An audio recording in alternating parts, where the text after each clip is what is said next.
Okay.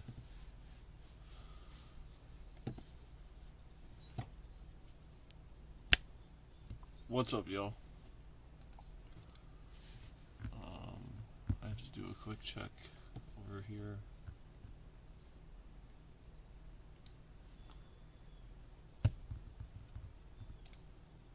Make sure everything's good and working. What's up, yo?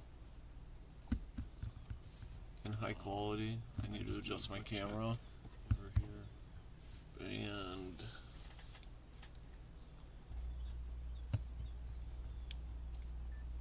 make sure everything's good and working. What's up, yo? In high quality. I need to adjust my camera over here. And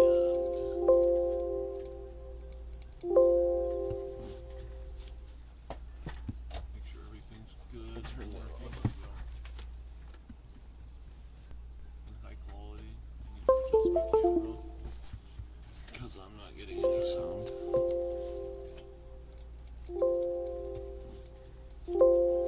Okay, here we go.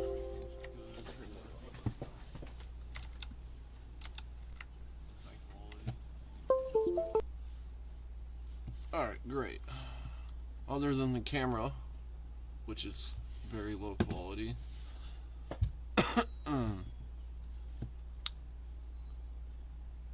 we're good. So, this is a channel I really like. It's called BasicLogic. I linked it in the description of this stream. I think you guys should check it out. If you are not an idiot, if you have like a mind of your own, definitely check it out. It's totally worth all the time you spend on this channel. I mean, the shit they say is shit 99% of people on the internet are scared to say because of obvious reasons after we check this one out. But I haven't seen this yet, so like I'm not pre-screening any of these videos that I'm watching, but this one, I have no idea what it's about. I haven't even read the description, so we're gonna go together on this, so bear with me. This is my first time doing this type of live stream. I'm not quite sure how to do it, but I do need to give credit to BasicLogic, and you really need to check out their channel. And make sure to give all their fucking videos a like, because they're really funny, if not true, or both, and extremely based. We're gonna go ahead. The town known as Orania has been going. Over the last year, the town known as Orania has been going viral. Orania, for those of you unaware, is a lone, self-sufficient town in the middle of the arid Karoo region in South Africa. It was settled by Afrikaners, that is the descendants of mainly Dutch settlers, with the goal of preserving their identity. In a country that's been characterized by rampant crime, failing infrastructure, and overall decline. Can we get a map? Like, show me where this is on a map, like a world map, maybe, or at least a map of Africa, so I know where the fuck we're at here. I mean, I'm pretty good with geography, but this is a really obscure, like, city or town. The Afrikaners of Orania were able to take a dilapidated plot of land with nothing else than their own grid, no government welfare, no subsidies, not even relying on a nation's power grid, and build that up into a nice place for themselves and their families, without having to rely or take from anyone else. So naturally, the remainder of the country, which made it into a nice place, have decided that they want a peace. Up until the Afrikaners made it into a nice place, have decided that they want a peace. They allege that the Afrikaners, by practicing their right to freedom of association, are actually a second form of apartheid, a town of racists for daring to try to preserve their unique identity and the fruits of their labor. Okay, so for the longest time, especially mainly in feudal times, this is a fun little factoid, Japan did this. So like forever, since Japan was like a thing, Anybody that landed their boats on the shores of Japan, they fucking killed them. They didn't want to trade with them. They didn't want anything to do with any outsiders. They were complete isolationists. And that's why Japanese people, their genetic traits have been so pure and like non-diluted, because they did this all the way up until I think the 20th century, maybe the 19th. I'm not sure exactly, but yeah, pretty much telling everybody that's trying to come into their country to fuck off, close borders completely. And that preserves their culture. That's why they have such a strong culture, and that's also why they have such a strong like gene pool. They all have black hair. They all have yellow skin. They all have slanted eyes. Like, not racist at all. Just a description of how they are. They all have really nice straight black hair, and like very few of them have like bad genetics, like going bald or getting fat. Very few fat people in Japan, but they mostly eat like fish and shit like that. So like they're not America. They don't eat garbage all the fucking time. So, but yeah, just a fun little fact. Like, Japan was racist all the way up until at least the 1800s or early 1900s. If I can't remember, but I read that somewhere. Just a fun little fact. They allege that they, as of their unique identity and the fruits of their labor. They allege that they, as fellow South Africans, are entitled to Orania, and the Afrikaners must accommodate, or in other words, give them stuff. And if the Afrikaners refuse, the state ought to get involved and force them to. You see similar allegations all over the West. Arguments are made to justify why Westerners must associate with groups they otherwise wouldn't want to, why their resources must associate with groups. Outrageous labor. London Council promotes social housing to migrants who can't even speak English before quietly taking down video. Europe must open doors to avoid Syrian refugee catastrophe. Yeah, a little late for that.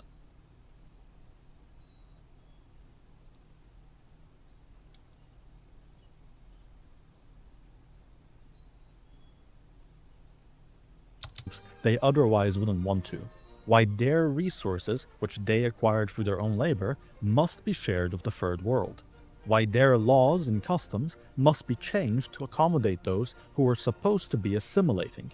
But many have pointed out a strange irony. The people making these arguments and allegations against the West don't hold their own nations to the same standards. The West must be diverse, but their homes remain homogeneous. The West must redistribute their resources, but their homes do not. The West cannot discriminate against them, but they can against us. So what's going on here? Is it just plain hypocrisy, or is there something more to it? That's the question this video will explore, and if you enjoyed, consider subscribing. It helps the channel. Definitely Societies regulate human behavior. Definitely subscribe to this channel. This is like the most real, down-to-earth channel there is. Like, this guy says shit that no one else will, and he says the stuff that a lot of people are thinking, and he's got a lot of balls. I gotta give him props. On the basis of 3, subscribing. It helps the channel. Societies regulate human behavior on the basis of 3 negative emotions: fear, shame, and guilt. Westerners follow a guilt-based society. Social regulation is primarily based on the psychological pain of breaking one's own principles, and only when that fails does law enforcement come in. While this is normal for the West, and many think it's normal for the whole world, this is the exception, not the rule. Guilt-based societies are only possible in advanced, often religious, and highly homogeneous societies, so that people's individual principles are close enough for there to be an understanding. Most societies are shame-based, meaning regulation is primarily based on the pain of social ostracization if one goes against the clan's values. Despite it being the most common, it still requires some advancement. and at minimum a homogeneous society, so that the same clans actually have power over the largest number of individuals. And lastly, the most primal form is fear. Fear-based societies are the least advanced and least conducive to a prosperous nation. But their advantage is that they work anywhere, regardless of circumstance. In fear-based societies, the only calculations are, if I do X, then others will hurt me, so it's not worth it. And, if someone else does X against me, I will hurt them, so they won't do it. Such a straightforward system means you... This is what needs to happen in fucking America. Right? This is what we're trying to get done. That's with all the guns and the open carry and stuff like that in Texas. Like, crime is low in Texas because I know I'm straying a little off track because it's a little deeper than that, but like with open carry, anybody that's not a criminal or anybody that doesn't have a criminal history can carry a weapon in Indiana. That's where I live. So we're past the point of the fuck around part and we're at the finding out part. So, and you have a right to defend yourself. So if a criminal or someone pulls out a weapon on you at a gas station, I actually had a friend, not a friend anymore, but somebody tried to rob him in a couple of towns over from where we live at a gas station, and he pulled out his gun and he emptied the fucking thing into this dude and killed him, murdered him, pretty much, and it was out of sheer self-defense. It was all on camera. It was open and shut case self-defense. But like, if he didn't have the ability to carry that weapon, he would have been robbed or shot, or both. And now there's one less scumbag on the street. And that's how I see it, because people that rob other motherfuckers are literal trash. Like, they're not people. Because I don't know about you, but I work really hard for what I have. I have a lot of nice things, and I don't have a lot of nice things. And the things I do have, I appreciate greatly, and I do not take them for granted. I have a nice computer, I have nice guns, I have all kinds of shit. But I worked really hard for that, and to own those things. And for someone to come up and try to take them from me, or any of that from me, even just money or my watch or my phone or my wallet, I have every right to try to defend myself and defend my property, because I worked hard for it, and that fucking piece of shit is trying to steal it from me. Yes, they deserve the death sentence, because why not? Like, call the cops, have them arrested, put them in jail, they get shit out onto the street again after doing time served, day for a day. They get 5 years, 10 years for armed robbery, and they only do 5 or maybe 3, and then another 6 years on probation. So they're out on the street within 3 to 5 years on a fucking armed robbery. They had a gun in your face if you call the cops. Or you could just fucking shoot them, and that person will never rob anybody ever again. Fuck them. Like, that's my mentality on it. Like, I have a very, very based set of principles. Like, I'm a moral man, but at the same time, if somebody's trying to... I hate thieves. I've never been a thief, and it's like one of the worst things you could possibly do. Aside from, of course, the rape and murder and other, the obvious. But yeah, dude, stealing shit from other people, that's a killable offense. I don't give a fuck what you say. You have no need for I will hurt them. I went on a little rant there, so and back it up. Are, if I do X. In fear-based societies, the only calculations are, if I do X, then others will hurt me, so it's not worth it. And, if someone else does X against me, I will hurt them, so they won't do it. Such a straightforward system means you have no need for homogeneity. You can integrate whoever you want because values don't matter, only strength does. For obvious reasons, people don't like this system. It's inefficient and its might makes right. The issue is when you break homogeneity in a society so much to the point where aligned principles and clan values can't enforce social order, fear is automatically in charge. You can moralize all you want, it doesn't matter. When there are too many different peoples with competing value systems, it's what you get. It's the same reason we don't waste our time trying to moralize carnivores versus herbivores in the wild. Herbivores put a lot of effort into being able to digest plants and create the necessary nutrients from it. It's hard work, requiring extensive specialization. A different animal, which is struggling to get the nutrients they want, could also maybe, over many generations, adapt to be able to produce those same nutrients as the herbivores. But that's difficult. Wouldn't it just be easier? Also, that is an emoji of a cat, and cats do not process carbohydrates. I mean, they might be evolving to now, because they pack cat food full of them, but I think it's mostly just for filler. But I don't think they can. Cats are the only creatures, felines I should say, are the only species on the planet that needs to eat meat. They need the enzymes from meat protein to survive. Anyway. To just take the already processed nutrients forcefully? Is it immoral that some species have adapted to be carnivores? Is it immoral that some have adapted so much towards carnivory that they are actually fully unable to digest plants and have to prey on other animals to survive? When it comes to such situations, the question of morality is irrelevant. The only question that matters is if it's easier. Herbivores will be eaten by carnivores if they don't have the means to defend themselves. The same is true for the plants that the herbivores eat. Because others already worked hard to get something valuable, it's simply more energy efficient to take that than make it yourself. You can argue that if we were all photosynthesizing plants, we'd have the most energy efficient situation, as no energy would have to be lost in hunting or defending, and everyone would be able to self-sustain. And that's true, but also irrelevant. Some are simply not capable of learning to photosynthesize. Some are capable, but get far greater immediate rewards by not doing so. Naturally, this concept extends beyond just plants and animals. Whenever you make something desirable that's hard to make, you are incentivizing others to take it from you, because it's easier to take than to make it themselves. This is true for valuable craftsmanship, for architectural wonders, for hard to extract resources, and for civilization itself. And if they don't share your personal principles, or they don't follow your clan's rulings, then they will act upon this principle.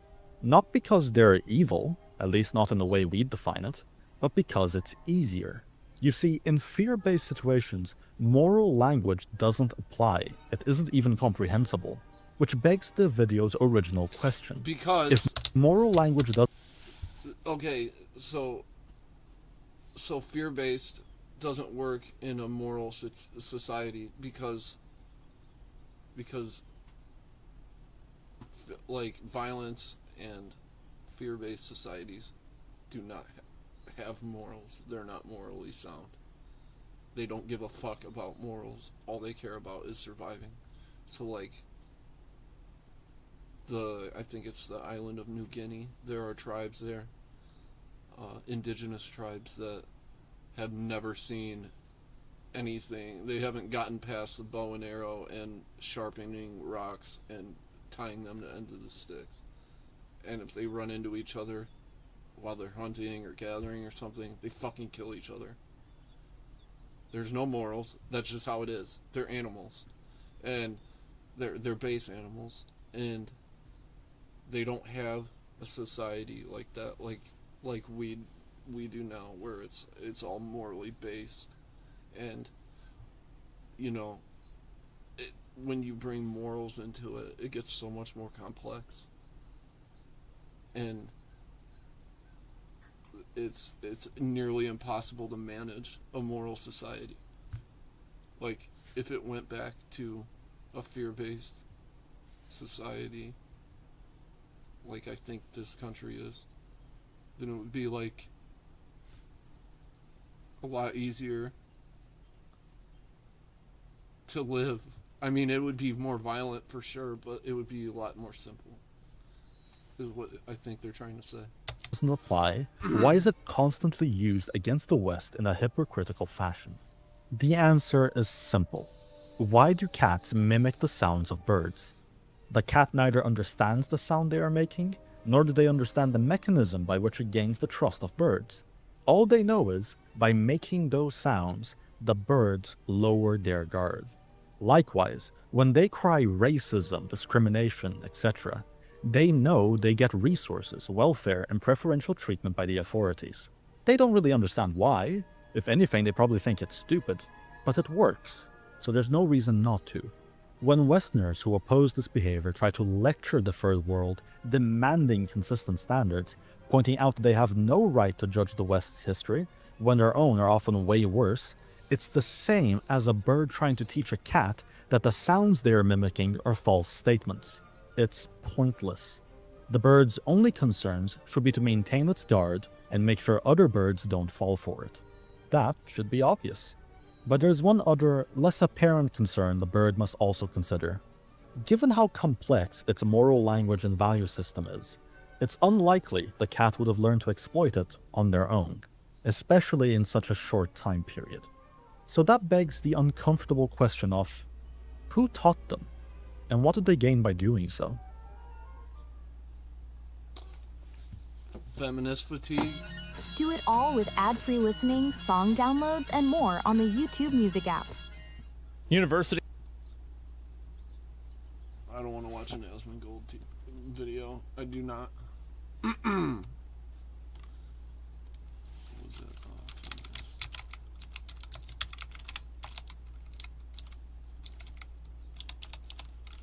Spelled fatigue wrong.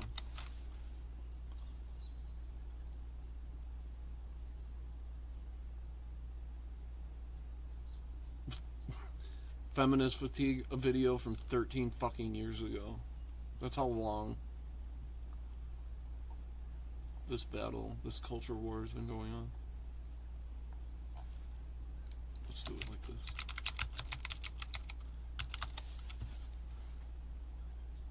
Did I already watch this video? I can't remember.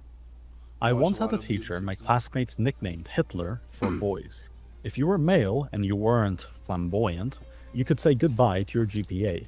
Naturally, it was an English teacher, and she crafted a curriculum so that the literature we were forced to study was all explicitly feminist or racial and anti-white. Disagreement was permitted on paper, but not in... This right here is an actual indoctrination in some colleges or universities today. Like, period. I have a friend who their entire family was pretty much conservatives, and they all went to all the girls in the family went to a certain college, and they came back complete feminist, leftist, social justice warrior, and like pretty much hated their parents, and or at least didn't hate them but shamed them for just things they were doing before. And the social justice warrior thing is just, it's an indoctrination. It happened to somebody very close to me. Like, I don't want to say who, but he used to be just like me, pretty much open-minded in the way of morality and principles. Like, we have base principles, base moralities, but we weren't afraid to say what we had to say or what we wanted to say. And after he got done with college, he was a totally different person. It's just like someone going to the military. Like, they come back with a totally different mindset. They're way more disciplined. And in this situation, this person that's close to me, good friend of mine, came back disciplined as well, but in a different way. And this video will tell you exactly why. Like, and how. Practice. The white literature we were forced to study was all explicitly feminist or racial and anti-white. This agreement was permitted on paper, but not in practice. The wisest choice for us was to exercise our right to remain silent whenever possible, because everything we said would be used against us. Couple that with the endless deceitful lectures about how women are paid less for the same job, how the future is female, how white men run the world and we were somehow at blame for everything even though we were still students, and that's another thing. He came back from college feeling guilty, almost apologetic for being born a male. And he's like a through and through feminist. And it's to the point where we can't even talk politics with each other anymore because it gets too heated. Like, I don't get offended by anything. Like, nothing offends me unless you cross lines. There are lines you just don't cross, right? Speaking ill of the dead, and speaking ill of family members, mainly women, or people that aren't there to defend themselves. But like, you can't even reason with these people after they've been indoctrinated. And it's not a conspiracy theory. I'm not making this shit up. This is real. This is a real fucking problem. It's an actual problem, and that's why we're in this culture war today. Like, that's why there are so many male feminists. There's so many leftists. There's so many LGBTQ community people, and all this DEI, gender politic bullshit in all the fucking movies and TV shows that they put out for the last 15 years or so, if not more. Like, you once you see it, you can't unsee it in the media. Like, it's all the girl bosses, all the fucking race swapping and gender swapping, mainly gender swapping. You can see it in Marvel movies. Like, every masculine, competent male in any movie nowadays is either evil or he's a bumbling fucking idiot. It's even in commercials. Like, this isn't bullshit. This is real shit right here. This is base as fuck. schooling became nothing more than a humiliation ritual. And before you ask, yes, she had terrible relationships with the men in her life, and she made the boys in her class pay for it. This story isn't unique. Every man of my generation can tell you of at least one example of why he was targeted for no reason other than being born the wrong sex, while being lectured on how he deserved it because historically men had power and allegedly misused it, and he's somehow guilty of that. But that's only scratching the surface. Some argue that schooling has been crafted in such a terrible way that it is functionally designed to disadvantage boys, decrease male academic performance, perpetuate misandry, and ruin Gen Z's ability to have relationships. And in this video, I cover those reasons, and if you enjoy it, consider subscribing, it helps the channel. Imagine yourself back during your... Again, check out this channel, it's called BasicLogic. It's really simple to find. All his videos are pretty much animated this way, and they're all really informational, and you learn a lot of shit, and it's all factual. This is not some conspiracy theorist rattling off some bullshit. This is no Alex Jones or Jesse Ventura shit. Or even Candace Owens, for that matter. Like, no shots fired, but just saying. I'm a conspiracy theorist myself, but, I mean, realistic ones, like, fuck flat earth. Like, how do you believe the earth is flat? It's clearly round. Anyway, I'm gonna back it up 10 seconds, and then start again. Reasons, and if you enjoy it, consider subscribing, it helps the channel. Imagine yourself back during your primary education, with an adult lecturing at you endlessly for hours while you were expected to sit still and pay full attention. This would be unreasonable even for an adult, but much less a child, especially if that child was a boy. Both boys and girls struggle in such a situation. But for boys who are hardwired for spatial and mechanical activities at that age and have increased drives for adventure, It's flat out a biological obstruction for most. Trapped in such a circumstance, boys of strong imaginations escape by daydreaming, whereas those without mess around or find other small ways of entertaining themselves. Either way, the boys fall behind and often get into trouble. Instead of recognizing the absurdity of modern schooling and reform, it's easier for educators to just blame the boys, punish them until they submit, Modern and in meaning extreme within but the last 20 increasingly years. common cases, give them ADHD prescriptions. When they're called out for this, educators often point to their female students, showing their superior results as proof that the issue lies solely with the student. This defense is pure blank slate ideology, the dominant but debunked belief that men and women are effectively the same and need equal treatment. And until recently, no one contested it. We know boys are artificially held back because despite their worst start, by 16 to 18, boys catch up on standardized tests like the SAT and pull ahead in math and at the high end of STEM, while their GPAs, shaped by their predominantly female and often political teacher subjectivity, often stay lower. In all of this, girls got a front row seat to see boys consistently fail, get punished, and fall behind them. They're praised as being smarter for doing well in school, when in reality they're just being less troublesome and more agreeable. Think about the impact this has shaping a young girl's worldview. The boys are stupider troublemakers, whereas the girls are smarter and responsible. It perfectly conditions them for later feminist propaganda. The type of propaganda that, as I will explain later, kills people's abilities to have relationships and form families, therefore threatening the long-term survival of civilization itself. Which is why today's sponsor is The Book, the ultimate guide to rebuilding civilization. It's an illustrated encyclopedia of humanity's inventions and discoveries, which may soon become very useful if the West continues its path of social self-destruction.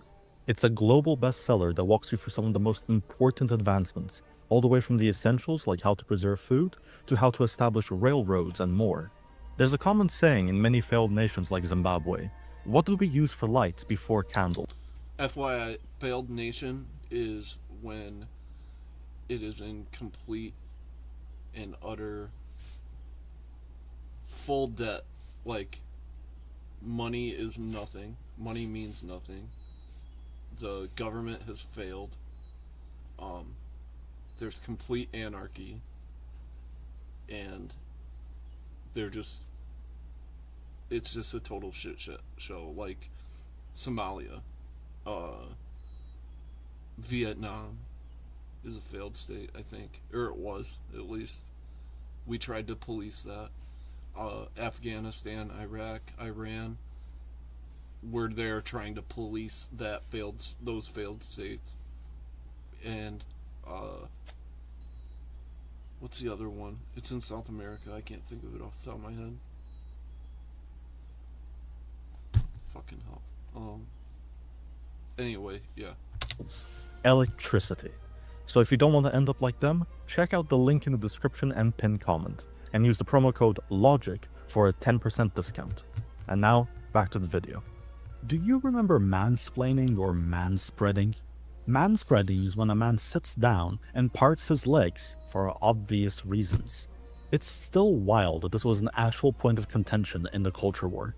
And mansplaining is when a man dares to explain something to a woman.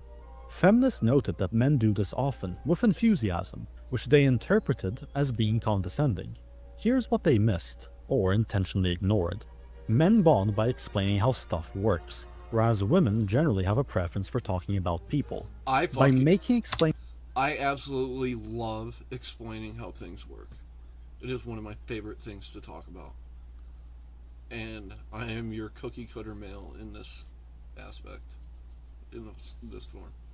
Like, I take things apart just to figure out how they work, so I can explain to someone in detail. I can explain in layman terms to anyone, even somebody that has no idea how an internal combustion engine works, which is what is in a car. I can explain that to somebody and make them understand it when they have no idea about anything mechanical. They don't even know the difference between aluminum and steel or iron, whatever. I can still make people understand that, even the most yeah, I don't want to be mean, but the dumbest people, I can still elaborate that too. Like, it's part of my job sometimes. But yeah, anyways, back to it. Making things to a woman taboo, feminists effectively made about people. By making explaining things to a woman taboo, feminists effectively made it difficult for men to bond with women in their instinctive way. But what was far worse was the Me Too era, and how it infected every part of schooling. Teachers treated every male More than student just as a schooling. possible would-be harasser, and thought it would be their duty to terrorize their students into never acting in a way that could be seen as creepy. On top of that, since "Believe all women" was the slogan of the time, female students were seen as the infallible judges of male students' characters. If one thought you were creepy, then you were. Mess up an approach? Now you're a creep and everyone knows it, and you'd be lucky if you weren't recorded and posted online for clicks. There was also the issue of malicious women. Since we pretended that all women were honest victims, malicious ones had free rein to do as they wish. False accusations, gossiping, reputation destruction all became commonplace. Even male teachers began to refuse being alone in the same room as female students. Boys flat out stopped asking girls out, or in some cases, even talking to them.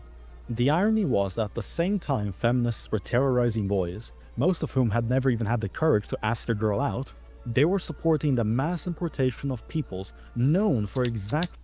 And here's the thing, like, I don't know if women realize this, but a lot of guys do. A lot of guys know this. Do you have any idea how much courage it takes to ask a woman on a date in person? Like, I don't care how many times you've done it. Every time you do it, your heart is in your throat. Your fucking blood pressure's through the roof. You have adrenaline, like, pumping. Your mouth tastes like metal. Like, it's such an experience. It's, like, terrifying to do.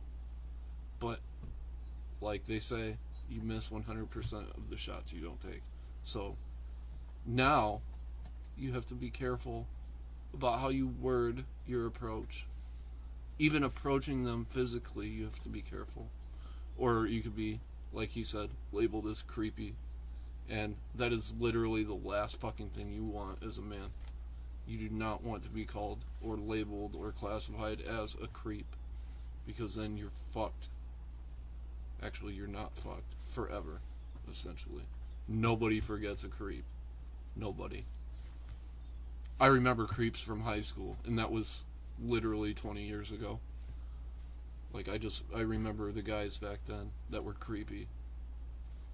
And I use those people as an example of what not to do, and not how to not act around women. The crimes they claimed to want to avoid. This was never about protecting women. It was about demoralizing men, and it worked.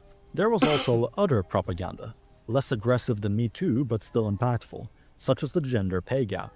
The routinely debunked but endlessly cited claim that women are paid less for the same job. I remember posters of this in every classroom. Teachers forced us to do projects on it, and we had assemblies discussing it. Extensive initiatives were taken to fix this imaginary gap. Girls were given broad academic support in the form of women-only scholarships, glowing recommendations, and recruiting quotas. Meanwhile, men were stuck with only mixed scholarships and the consequences of those quotas, pushing them lower in the rankings. These initiatives were also present in universities and the workplace, encouraging the hiring and promotion of women just because they were women, and we Prominent in needed more universities. female empowerment. The result? Young women today are often both hired and paid more than men for the same job.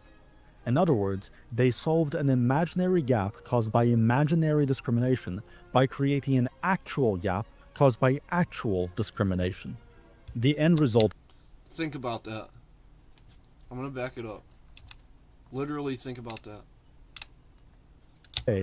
We needed more female empowerment. The result? Young women today are often both hired and paid more than men for the same job. In other words, they solved an imaginary gap caused by imaginary discrimination by creating an actual gap caused by actual discrimination. The end result of all of this And they also do that with race and the gender politic bullshit.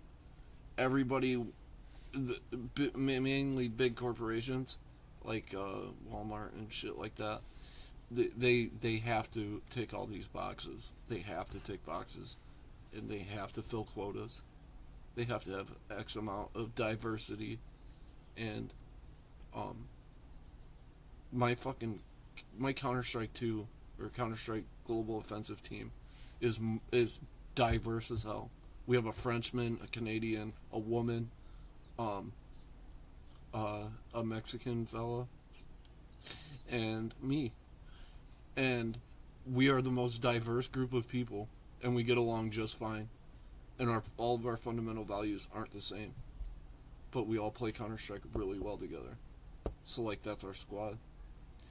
And if we're all, online at the same time. But, like, we're all equal there.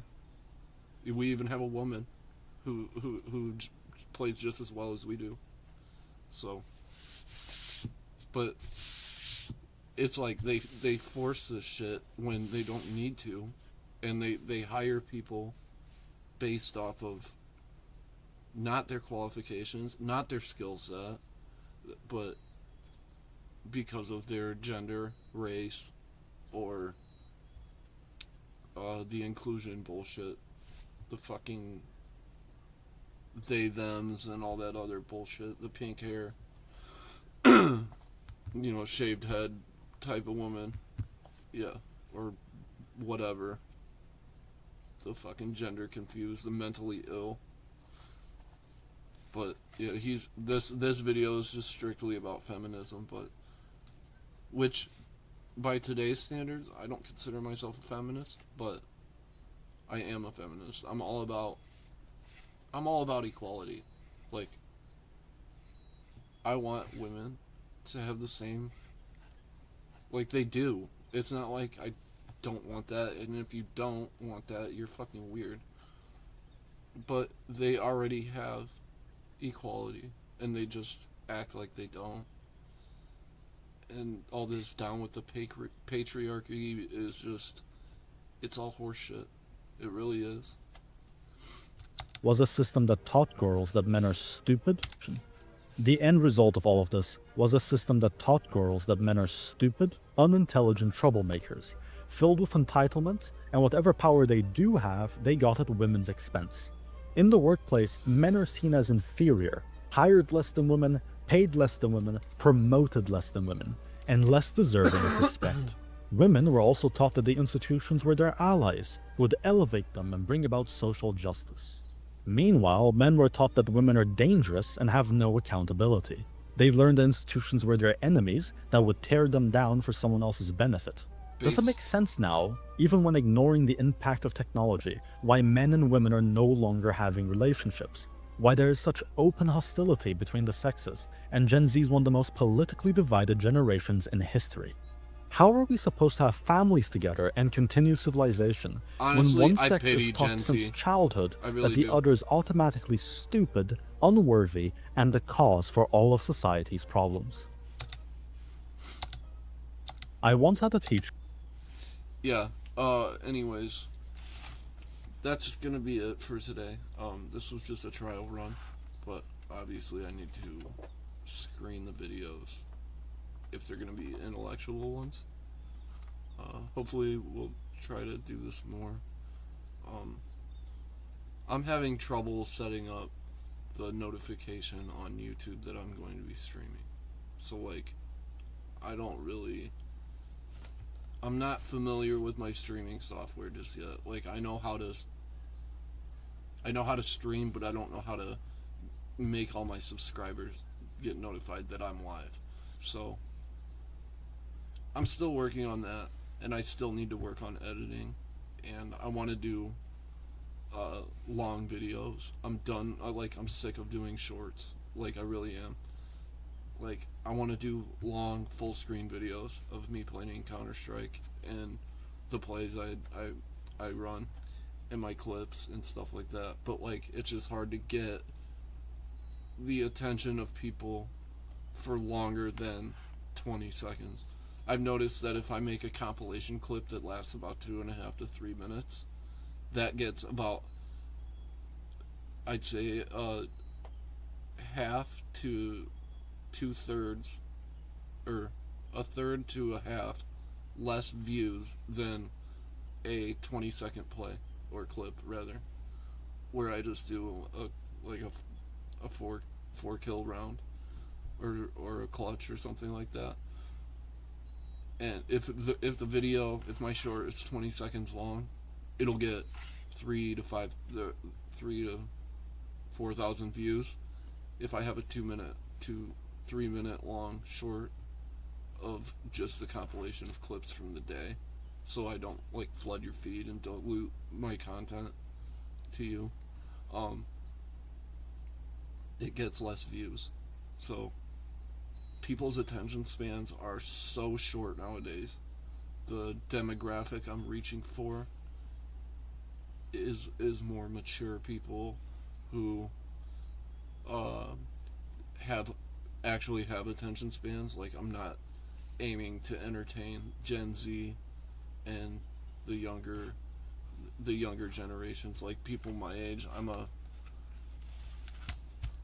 I'm a Gen X, I guess. I was born in 1987, so I'm 39, and I don't have a problem watching a fucking 4-hour video. Like, Mahler is one of my favorite YouTubers. His videos go 6 hours long, and I will sit there and watch every fucking second of it, of him just deconstructing an entire movie that I thought was good, and then he just opens your eyes to it. But nowadays, kids can't watch anything longer than 30 seconds without losing interest, because they just doom scrolling. I'm not one of those people that's attached to their phones, and I purposely turn off notifications on my phone just to keep me away from it. And it's been so long that I don't even look at my phone. The only reason I'll ever pick up my phone is when my watch goes off, and I really want to get rid of the smartwatch, but it's just way too useful.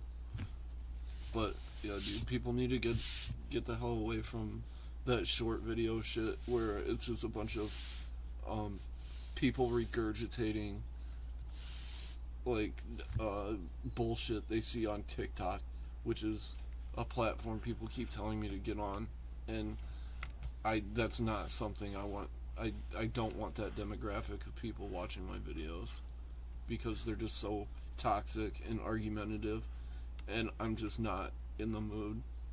I'm past that point in my life of arguing with stupidity and people that just repeat themselves or talk over you or regurgitate information that they heard and didn't fact check, and they don't actually know about the topic. Like, that, I have a problem with those kind of people. So, and I especially have a problem with people that are super left-wing, super right-wing, set in their ways. Like, don't even want to humor you in trying to understand your point of view, because ultimately, in the end, when you think about it, the definition, well, the purpose of a conversation, of having a conversation with someone, is to understand their point of view, right? So, when I talk to somebody that's from the left or from the far right, either way, I'm neither, but I want to understand, I want to at least try to understand where they're coming from, what they're trying to say, and why they believe that, and where they got that information from, because I want to look into it, because maybe it'll change my perspective on things, or maybe I'll gain some knowledge from it, from me searching into something they said. But I can't find anybody rational enough on either side of the spectrum to even talk to and have an intelligent, stimulating conversation with, without them freaking out about me saying the wrong thing. Like, having to police your words. Having to police your own words when you're having an intelligent conversation with someone so they don't act irrationally or blow up on you and sometimes even get violent because they can't hear the truth or a fact that they don't like. It's just, what the fuck, man? That's what are these people? They're all just, they seem brainwashed to me, and they can't come up with an original thought. And I'll leave you guys with this: the currency of our current culture is authenticity. Remember that. But make sure you go to BasicLogic and give them a like. God damn it, I really want to watch this Hitler one. But yeah. Anyways, thanks for stopping by if you did. Thanks for watching if you did. Make sure to like, subscribe, and try to get my channel out there. I want to do more of this stuff. I want to do more than just gaming and mechanic videos. I want to do long form videos of me just fucking rambling, because there is a shortage of people in my life, in my immediate life rather. Like, I have online friends that I can talk to, but people in my immediate life to where they don't have the attention span to sit here and listen to me ramble and get to my point, because I always do get to my point. It just sometimes I take a while to get there because I don't have a linear thought process. So it's a really complex thought process. I bounce all over the place, and we fork off and go this way, and then we'll come back around back to where we strayed away from, and then back down the road a little bit. And that's just how I've always been. A really complex thought process, and it's hard for people to keep up with. And like I said, the attention span, or lack thereof, is a serious issue for me, because I don't have anybody to share my thoughts with and get information from them, because they either get offended by something I say, or my beliefs, or my ideologies, or something, like I say, something I say. It's almost 99% something I say. They just can't believe I'm saying the things I'm saying. Or it's, as my younger family members, my nieces and nephews, they say it's cringe. And I really don't get that. I'm too old for that shit now. And honestly, I don't care. I'm to that age to where it doesn't matter what people think about me, because I do not care. Like, you can think whatever you want, but I know who I am. So, and I stay true to it. But like I said, BasicLogic is a really good channel. You should check them out.